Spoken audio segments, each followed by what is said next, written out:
According to the National Electrical Code, NEC, Article 100, medium voltage is defined as exceeding 1000 volts, nominal, but not exceeding 30,000 volts, nominal. Given a pole-to-pole load voltage of 800 volts direct current, this falls above the 1000 volts nominal threshold. If a system is classified as medium voltage, it has several implications.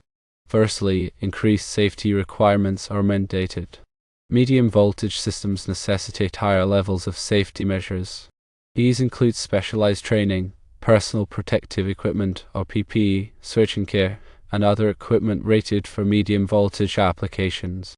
Secondly, retraining of personnel becomes crucial. All personnel working on the medium voltage system must be retrained and certified in medium voltage safety procedures. Thirdly, enhanced equipment requirements apply. Cabinets, enclosures, and associated equipment must be rated and tested for medium voltage applications. This typically involves higher installation ratings and clearances. However, the NEC does provide an exception for inverter cabinets under specific conditions.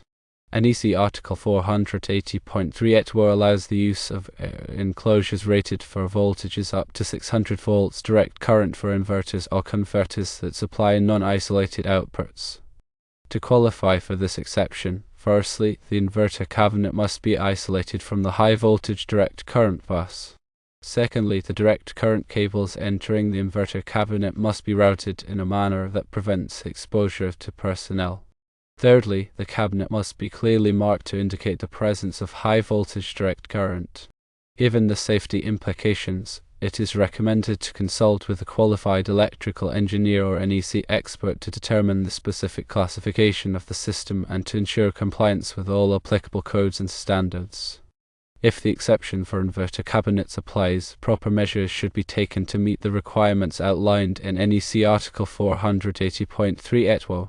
Remember to always prioritize safety and adhere to the latest electrical codes and standards for the safe and reliable operation of any electrical system. This information is for educational purposes only and should not be considered a substitute for professional engineering advice.